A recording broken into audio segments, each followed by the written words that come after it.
Agora, gente, vamos começar a aula 19. Vamos falar sobre o sistema sensorial. Bom, o sistema sensorial, ele tem função de perceber o meio ao seu redor. Esse meio ele é percebido pela ação dos receptores. Então, os receptores vão captar os estímulos do meio e mandar sinais para o sistema nervoso, certo? Quem é que vai fazer isso? Os meus órgãos do sentido. Eles vão identificar os fatores ambientais e passar para o nosso corpo. Os órgãos do sentido que eu tenho é a visão, que vai ser captada pelos receptores, que são os olhos, a audição, que vai ser captada pelas orelhas, o olfato, que vai ser captado pelas narinas, o paladar, que vai ser captado pela língua, e o tato, que vai ser captado pela pele. Assim, nós temos os 5 órgãos do sentido. Bom, vamos falar de cada um. Primeiro é a visão. A visão é porque nós temos a capacidade de enxergar tudo que está à nossa volta. Como eu já falei para vocês, o principal receptor da visão são os olhos.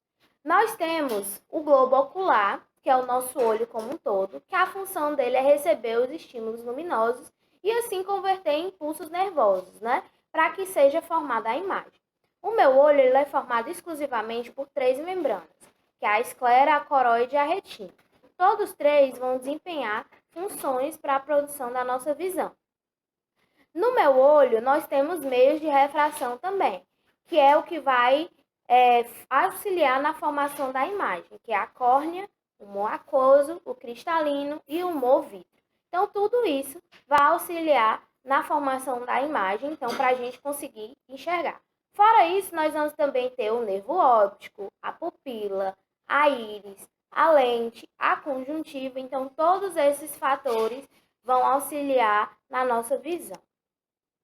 Bom, nós temos alguns problemas que podem afetar a nossa visão, que é a catarata, que é quando nós temos uma opacidade na lente natural do olho. Então, como nós podemos ver na primeira imagem aqui ao lado, né, tendo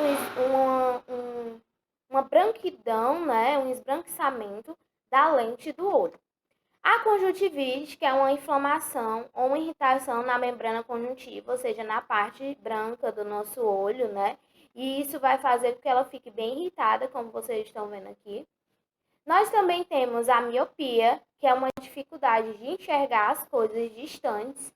Então, para isso, nós temos tratamentos tanto com óculos como lentes corretivas.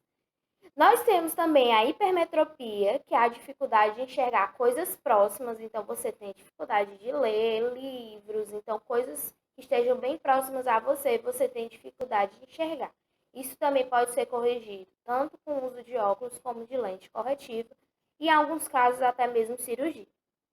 E nós temos o astigmatismo, que é quando a córnea ela se torna um pouco irregular, fazendo com que você enxergue as imagens meio borradas, principalmente quando tem excesso de luminosidade.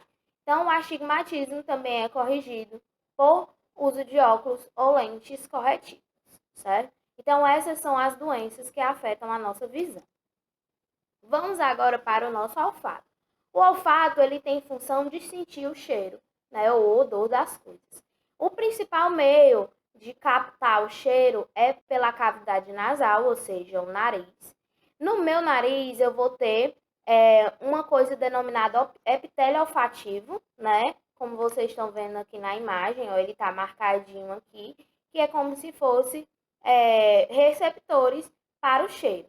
Então, no meu epitélio olfativo, eu vou ter quimiorreceptores que vão captar esse cheiro e mandar os estímulos até o meu cérebro, certo? E aí eu vou saber se aquele cheiro é bom ou se aquele cheiro é ruim.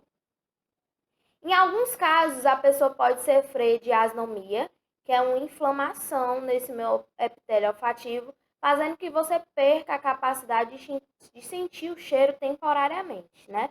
Daí quando você tem uma inflamação nesse epitélio. Vamos falar agora da audição. A audição, ela é captada pelo meu ouvido, ou seja, pela minha orelha. A minha orelha, ela se divide em 3 partes, que é a orelha externa, a média e a interna, né? O que é que vai acontecer? Aqui na imagem, nós podemos ver a orelha externa. A orelha externa, nós temos o pavilhão auricular, que é onde o som vai entrar, o canal auditivo, que é por onde esse som vai percorrer, e o tímpano ou membrana tipânica, que é o que vai fazer a barreira aqui, né? Então, só vai passar pelo meu tímpano as vibrações sonoras. Na minha orelha média, eu vou ter, né, o matelo, a bigorna e o estribo, que são os menores ossos do nosso corpo, e vou ter a minha tuba auditiva, que vai ser responsável por captar esse som, né, essas vibrações e transformar em sons. E lá na minha orelha interna, eu vou ter os canais semicirculares, o nervo auditivo e a cóclea, que é o que vai mandar esse som que foi captado lá para o meu cérebro, para mim conseguir identificar aquele barulho ou uma pessoa falando, certo? Algumas doenças também podem afetar a audição, que no caso é a otite, que é uma inflamação por acúmulos de líquidos, né? Ali, normalmente na orelha média. E nós temos também a labirintite, que é uma inflamação no meu ouvido interno, nos nervos. Todas duas têm tratamento, né? Então você pode se curar no caso da otite e na labirintite você ter uma vida normal, certo? Fazendo o tratamento correto. Vamos agora para o paladar.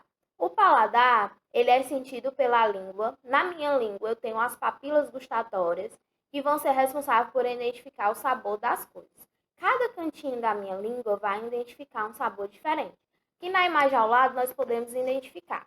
Na parte mais interna da língua, nós identificamos o sabor amargo. Nas partes mais laterais superiores, nós identificamos o sabor azedo. Na parte lateral inferior, nós identificamos o sabor salgado. Na ponta da língua, nós identificamos o sabor doce e no meio o sabor umami, certo? Que é aquilo que você gosta, né? E não sabe identificar bem o sabor. E aí, o último, né, órgão do sentido, que é o tato, que ele vai ser sentido pela pele. Na minha pele, eu vou ter vários corpúsculos que vão ser responsáveis por identificar o frio, o calor, a vibração. Então, como a gente viu, a minha pele ela é formada pela epiderme, que é a parte mais externa, e a derme. E lá no finalzinho, nós vamos ter as telas subcutâneas, que é onde nós vamos ter a gordura, certo? Na minha pele, eu vou ter os corpúsculos, como eu falei para você, como os corpúsculos de Menzel, de Pacini, de Ruffini. Vai ser responsável pelo calor, pelo frio, pelas vibrações, movimentações na pele. Então, eles vão captar esses estímulos e mandar através dos nervos para o cérebro, certo? Bom, agora eu vou deixar uma atividade para vocês, que é da página 236 a 239. Então, pessoal, era isso que eu tinha para passar para todos. Eu espero que vocês tenham entendido. Fiquem todos bem e até a próxima aula. Tchau, tchau.